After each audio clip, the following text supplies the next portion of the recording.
Welcome to Living Fullness, a podcast where two unusual friends explore all things friendship, relationships, and the Christian life. My name is Stina Constantine. And I'm Father Sean Burns. And each month we bring you a guest, someone who will share their experience and strengths with us, helping us to learn, grow, and to live life to the full.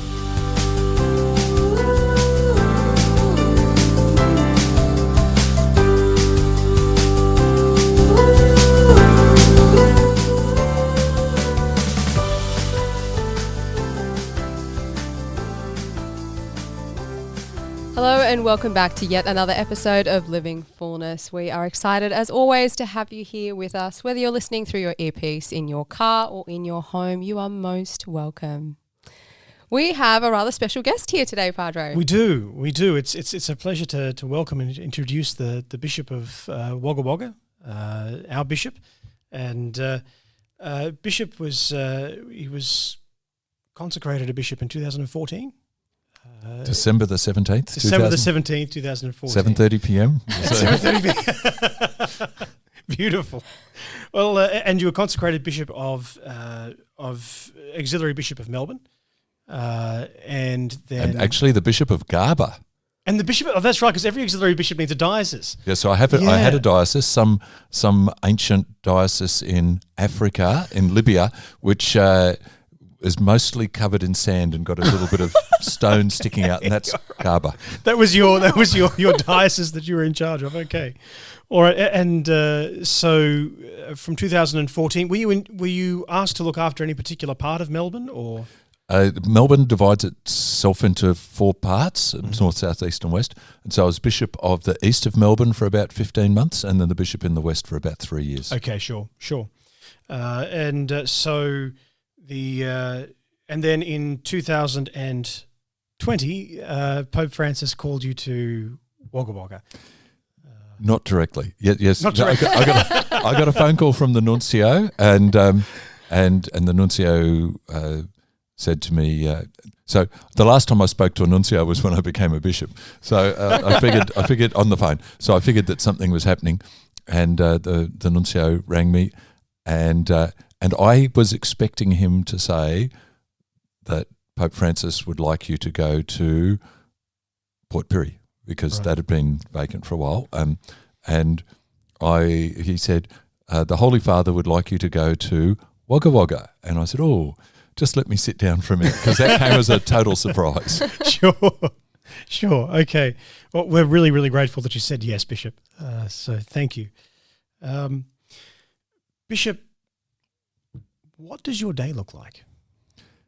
I get up at about 6 o'clock and there's 7 o'clock Mass in the cathedral. Then I walk for about an hour, 40 minutes to an hour, breakfast, and then into the office. Right. And so an office day largely has meetings. So, everybody says, can I have a 10-minute meeting with the bishop? But there is no such thing as a 10-minute meeting. They all go for an hour. Yes, sure. So we I think I've been guilty of that. So about 4 meetings and answering emails, and that'll often look what the day's like. And then I'd like to finish the day with prayer before the Blessed Sacrament. Mm-hmm. We have a late dinner in the house. Dinner's at 7. Then maybe at 8 o'clock I maybe walk for an hour or ring some people, and It's time to go to bed. Right. So that's a weekday. Weekends look like being on the road. So it's my aim to say Mass in every Sunday Mass centre in the diocese. And I'm a fair way round. Nice. There's a couple still to come, but this weekend I'm off to Coolaman, so Mara, is that how I say it? Yeah. There's Mara this evening, and then Coolaman at 7:30 and 9 o'clock tomorrow. Nice. And then the following weekend, if my retreat talks are ready, I'll go off to Kooringal. If they're not ready, well, I have to do my retreat talks. Sure. So I'm giving the retreat to the seminarians from the seminary here, which I'm looking forward to very much. And then I'm hoping to get to Tumbarumba the week after that. So great. Just working my way around the different parishes. That's fantastic. Yeah, beautiful. Wow, that sounds quite full on, which I guess is what's expected with a bishop's day. But Yes, I've come to the understanding that bishops are supposed to be like Vegemite. You spread them thinly. nice. So what does a done. bishop do then to relax and unwind? My walking is important to me.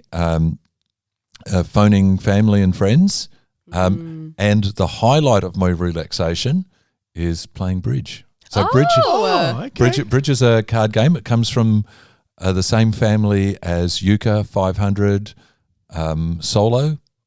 So they all come from a game called auction whist, and it's my I'd love to play 3 times a week, but I probably play. When my life's in order, I'm probably playing once a week. When it's not in order, I'm probably playing once every 3 weeks. Okay. That's not bad. All right. I know some very competitive players who would give you a go. So Oh, very good. when you're ready, Bishop. I'm not necessarily good, but I'm competitive. I'm playing for a sheep Playing for station. Then it'll be fun. That's awesome. Very cool. Bishop, do you mind if we have a chat a bit about your history and your life journey, I suppose, with the faith? You know, were you raised a Catholic? Were you always surrounded by the Christian faith? And how did your vocation story sort of come about? Fantastic. So I've got a Dutch Catholic mother and an Australian Anglican father. My father is one of those rare Anglicans who goes to Mass every Sunday. So, and that was actually really important to me because that let me know that being a male and being a practicing Christian was, it was acceptable. It was a doable thing. It was fine. Mum was a really loyal daughter of the church, went to Mass every Sunday. She didn't take us to church until we turned 8. Okay. So when you turned 8, then you have to go to Mass now. And I still remember my brother's first Sunday Mass. So he had this little Mass book that he was following, and we were in the cathedral in Darwin at the time. And it got to the end, and the priest has gone, go, the Mass has ended, and he's jumped into the aisle with a big star jump going, "Thanks be to God!" and raced out the aisle. While my mother and I just squirmed and disappeared under the Awesome. That's wonderful. seat. So you should bring your children to Mass before they can read. Brilliant. What was it about the age of 8? I don't know. Maybe she thought it was the age of reason or something. all right. Sure. Yeah. Sure. So mum and dad, because one was Anglican, one was Catholic, so mum would come to church and dad would look after the children at home. And then when mum got home, then dad would go to church and mum would look after the kids. Wow. Nice. Yeah. So we dad worked for an oil company, so we moved around a lot. He met mum in Holland, getting North Sea oil experience, and he's not a great romantic. My dad, he's a wonderful man, but not a romantic. He'd never said to mum, "I love you" or "Will you marry me?" He said, "How'd you like to go to Venezuela?"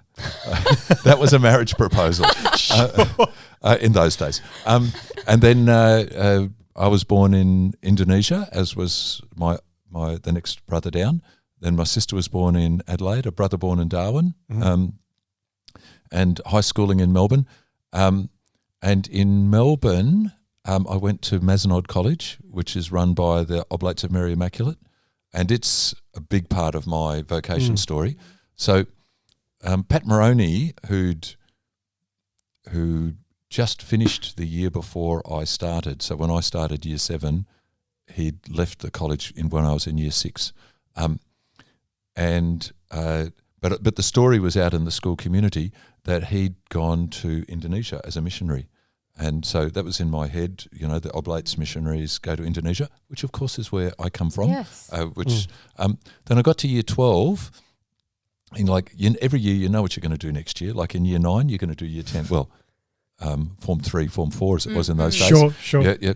But when you get to year 12, actually you've got to make a decision. And I still remember my decision moment was filling in the VCAT form, so the tertiary admissions form for Victoria, and I was filling in the subjects that I would be doing, and I remember thinking that that I'd enjoyed my time at Mazenod College. I thought it was really good. If Mazenod was going to continue, there should be some priests to do it, and priests had to join the Oblates if there was going to be priests to do that. And I was aware of all the work that they did. Like, I knew they were in parishes, they had foreign missions, they ran schools. And so I said to God, look, God, I'll join the Oblates. It was really, I knew I wanted to be a missionary. In particular, I wanted to go to Indonesia. And I said to God, look, I'll join the Oblates and I'll go to Indonesia. And that means that one of the people who otherwise would have gone to Indonesia will be free to come to Mazenod. And so, how's that? Later on, I realised, so at the time I just thought, okay, now I know what I want to do with my life. Later on, I realised that God let me see what I was passionate about. He let me see what my vocation was, the dream that he'd put into my life long before I ever knew that it was there. So I didn't tell anybody at the time. At the end of the year, I went to the school principal, who was an oblate priest, and told him, and he took me to the seminary and introduced me to the people at the seminary.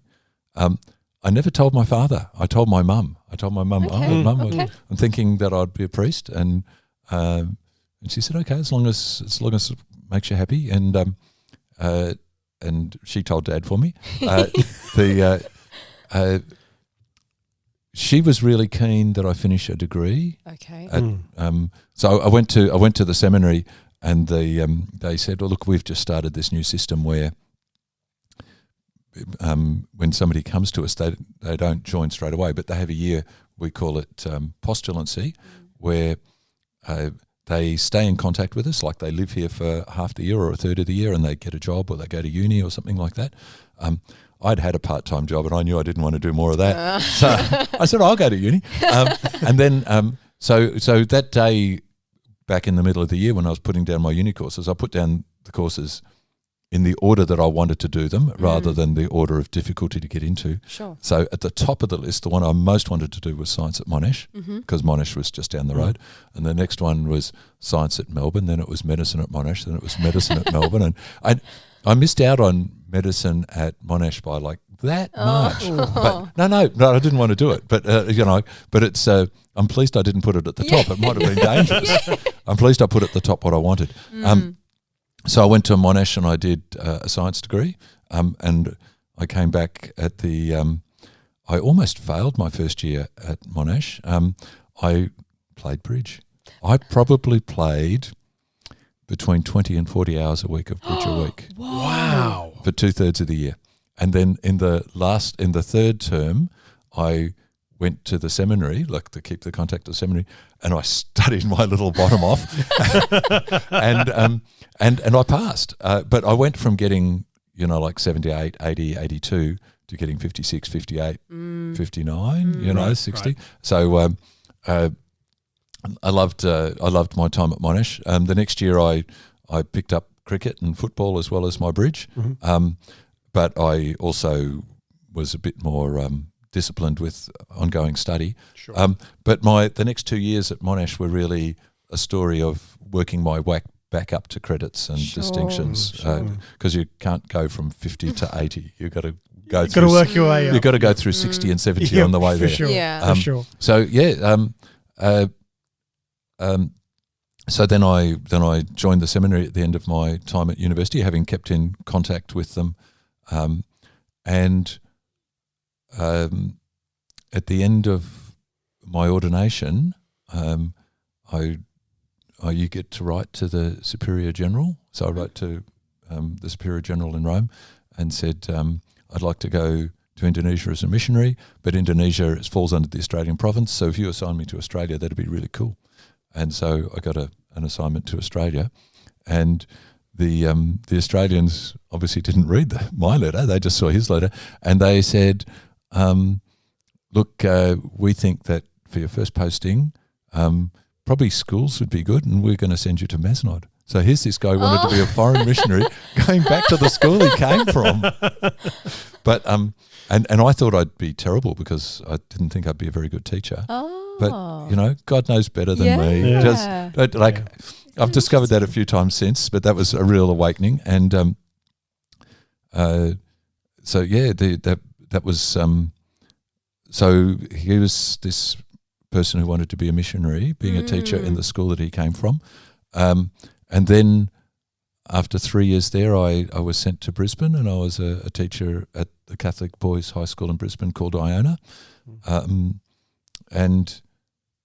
I learnt a lot about myself and a lot about how to be a priest.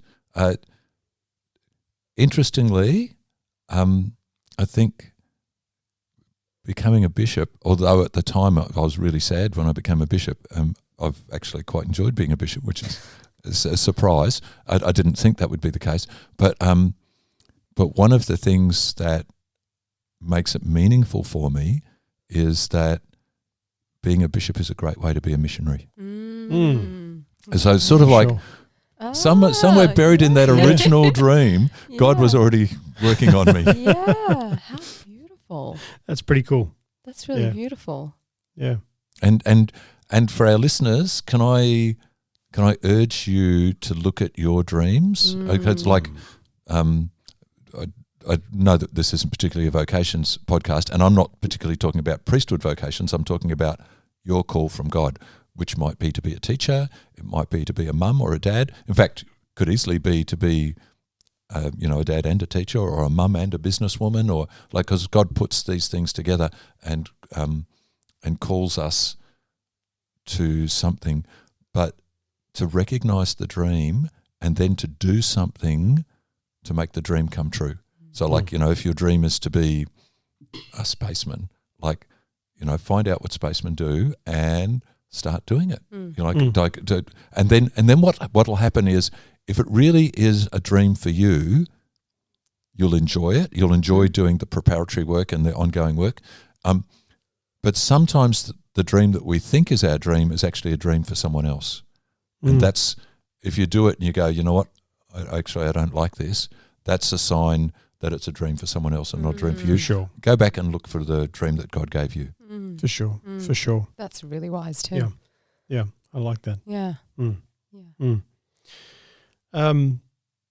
Did that answer the question of how we got here? Absolutely. It did. Absolutely. It answered and then some. It was awesome. Yeah. And it was just beautiful to see, as you said, Bishop, it was beautiful to see how God has moved in your life to be able to go from that initial desire that was there, that perhaps you didn't recognize at first, but then sort of became unlocked, but then took you down a path that you didn't anticipate, and then you sort of came to Australia, which was your hope, but not in the way that that God sort of worked. And yet here you are again as a bishop, and as you said, almost living a missionary kind of life. Well, to be Christian is to be missionary. Yes. Probably my understanding of missionary has grown a lot too. Okay. Sure. But being a bishop captures a lot of what my original thing around mission was. For sure. Yeah. For sure. Bishop, you've had nearly a year in the diocese. What is it, 9 months, 10 months? 9.5 months. 9.5 months. So it was the 22nd of July, and so we are 12 days short of 10 months. Okay, all right. So 9.5. Let's in that 9.5. Look, how have you found the diocese so far? It's been great. I've loved being here. It's faithful. It's committed. The diocese, the people in the diocese love Jesus. They're faithful. They're committed. They want the best for the people of Australia, for their own families, and to just be with so many people who want the best for the church is just great. We don't always have the same picture of what the best for the church is, so we're in different places that way. Sure. But I think that's actually just that our visions are too small. Somehow we've got to put all those visions together to get a bigger picture, and God's in that. Sure. Sure. Nice. So Bishop, if there was one aspect that you could name, what would that aspect be in terms of living a full life? What would be necessary, an aspect necessary for living a full life, or living life to the full? Loving, I think so it's a personal answer. Sure. This Sure. isn't a theoretical answer. Yep. I at different times in my life I've worked quite hard. I'm thinking particularly when I was a school principal in Queensland, and extended days and like the coaching footy teams, teaching maths classes, making decisions, writing letters, talking to people, and it just came to feel like I was a machine. Like it was just dry as. It was so not enough. It was just not enough. And when I stopped and looked back, it was, you know what? I'm dealing with people all the time, but it's like not as friends. And you need the nourishment of friendship. And and that means that sometimes, you've got to put aside things that you feel should be done because, in terms of work, because you actually need it's. If we're just machines, then you can just do work. But at the minute, because we're not just machines, we can't just do work. We've actually got to do other stuff as well. And that relationship then is it's a relationship with people, but also it's a relationship with God. Yeah. That's a really important part of it as well. Yeah, for sure. Yeah. Beautiful. So what might be, in your opinion, what might be some steps that someone might be able to take to be able to move in that direction? For, say, someone who does find themselves, almost in a workaholic kind of a space, because culture demands that we be people who are constantly producing things. What might be something that someone can do? Make contact. Pick up the phone, ring somebody, and just chat to them, and then do it again. Well, depends. Do it again, but perhaps to other people, and make sure you cycle back. So, and then you'll find that some people it's easier to talk with than others, and those people maybe you cycle back to weekly. Or you start going, maybe you go and watch the footy with them or something like that. But it comes down to a decision. Make contact.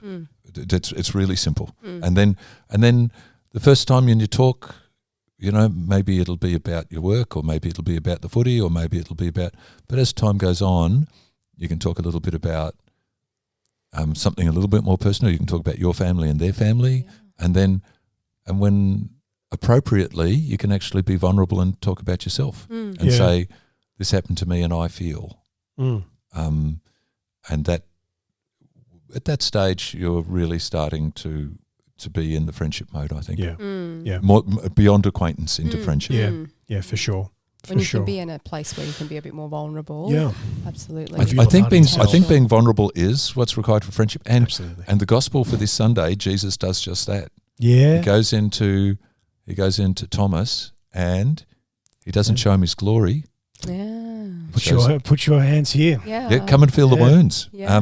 And sometimes we've got to say that to the people appropriately to the people we know. Like for example, if it's something really big, like you were abused as a child or something, that you wouldn't lead with that on the first time you spoke to them. Sure. But if they were to become a close friend at some stage, that would be something that you'd have to appropriately share with them so that they know who you are.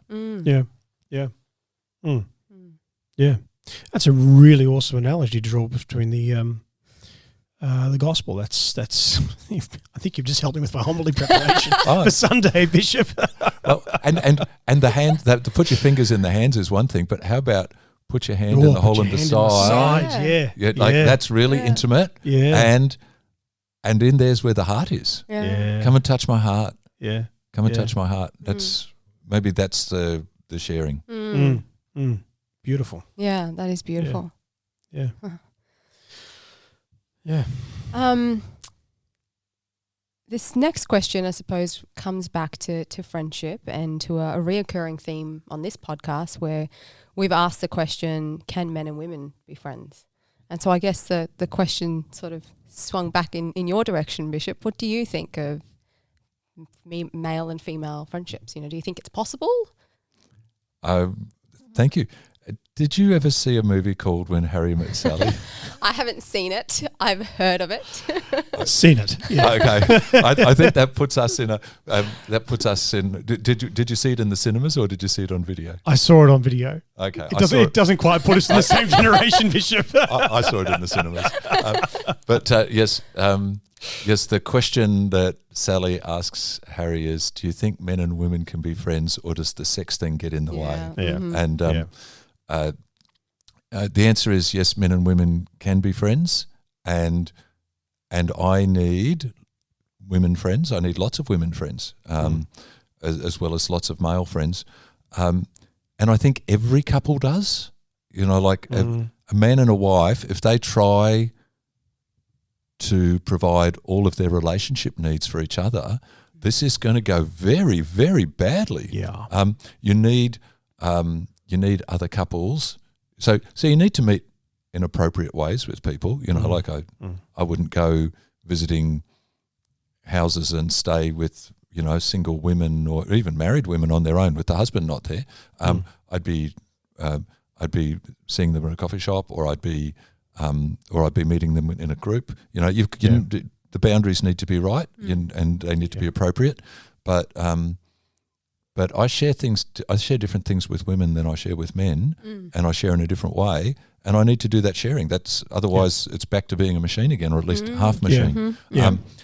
So yes, men and women can be friends, and you need friends of the opposite sex, and you need to do it the right way, because you can actually destroy the relationship. So, can men and women be friends, or does the sex thing get in the way? Can I just say, if the sex thing happens inappropriately, it actually gets in the way. Yeah, for sure. Yeah. Because for sure. if I'm really good friends with Lady X, and then X and I were to be sexually inappropriate, all of a sudden there'd be a fracture in our relationship, a gap, a barrier. That's a betrayal. Yeah. That's a betrayal of our friendship. That's not how friendship is. So that sort of giving of ourselves belongs in a special relationship, a relationship where you say, I'm giving myself completely to this person, and unconditionally, and it's for all of our lives. That's where that, and without that, it actually breaks relationships. So I fear that in our culture, people think that it's a shortcut to intimacy. Yeah. But it's not. I would agree. Physical intimacy isn't intimacy. No. Intimacy is about emotions. My friend Heather, who's a chaplain to a university college in Melbourne, tells me that a number of people in her university college would describe themselves as polyamorous. And I go, polyamorous? I get what the word means, but really? Yeah. She said, they're in a group, they're in a friendship group, and they sleep within the group. And I'm just thinking to myself, that is such an unhealthy group. Yeah. Absolutely. Absolutely. And there's probably people listening to us who don't think that, but can I just say that in my experience, it doesn't take the relationship forward. I understand from my married friends that sex is fun, that sex is a way of saying and expressing that you're giving yourself to each other, but to just have it as fun and not have it as that I'm giving myself to you, you're actually, I don't think it's going to work for you. No. It introduces a really sort of a utilitarian or a using idea into a relationship where someone is just a source of, even if that's not the intention, because I don't think anybody's that callous that that's the intention that they would start with. but the end result kind of winds up being that fracturedness that you were talking about before, because instead of treating someone like someone, I've treated them as a means to an end.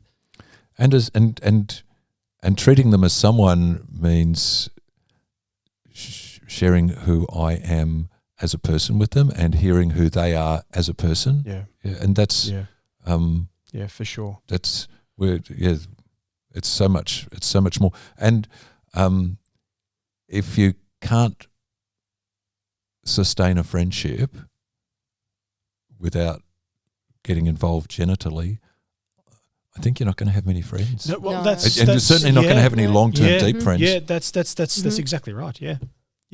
I think this is true. Yeah. So there's a skill to be had here, the skill of relationship. Definitely. Yeah.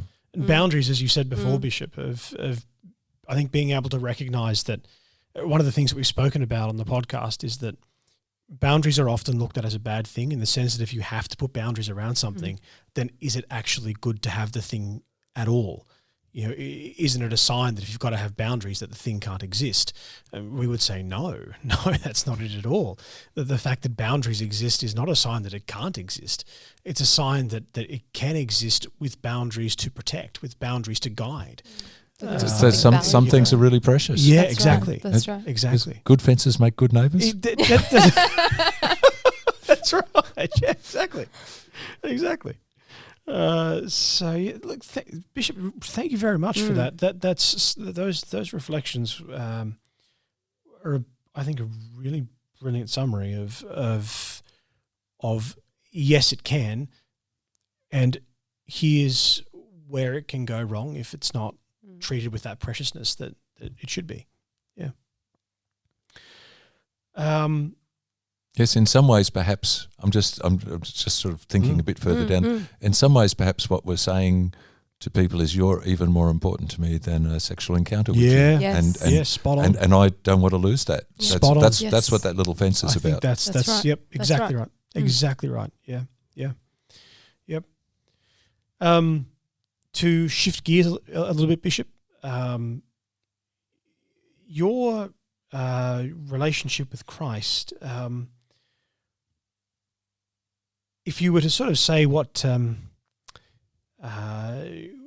greatest lesson, I guess, that you've learned from your relationship with Jesus at this time in your life, what would that be? That it's safe to trust yourself to him. So I had an experience in France, praying in Taizé, and I wanted to give my whole heart to Jesus, but like, if I give you everything, Jesus, what'll be left for me? And I just became aware of Jesus' presence, accepting what I could give. He didn't rip anything out of my hands. Whatever I could give was fine. And I also became aware that if I needed to pull back at any stage, if I got scared, that was going to be fine with him. He'd let me pull back. So do not be afraid of giving yourself to Jesus. That would be the experience that I've had, the core experience that I've had with Jesus. Yeah, that's awesome. And if you were to sort of name a season, as it were, of your relationship with him, sort of that of trust or hope, or sort of what, I guess, where do you see God, or what do you see him calling you to at the moment? Sort of what challenge do you see him calling to you at the moment? He's calling me to come deeper, to take another step, and he's making it really easy for me. He's being very gentle, but if I if I have 30 rooms, if my life has 30 rooms and I've given him 27, he's going, come on, I want to live in the other 3. I want the other 3 as well. I made the other 3. Come on. And it's mine to give or not. But but what I know and believe is that when I give him my heart, he gives me his. So that's a pretty fair swap. Yeah. He'll give me all 30 rooms of his heart sweet, as well. isn't it? Well, he's probably got 100,000 rooms of his heart as well. It's a pretty sweet deal. Yeah, yeah. And Bishop, if there was, is there anything that you would like people, particularly young people, to know at this time? Words of encouragement or anything that might be on your heart? I'm deeply moved by the words which I think originally were John Paul, but have also been used by Pope Francis and Pope Benedict. Don't be afraid to be a saint. Open wide the doors to the Saviour. It's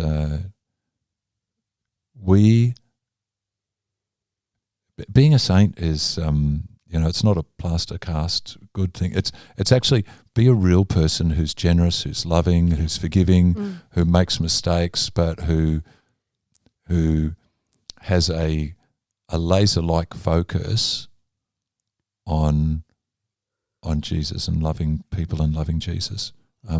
That's what I'm thinking about when I'm thinking about being a saint. That's awesome. Brilliant. All right. Thank you very much for that. That's yeah.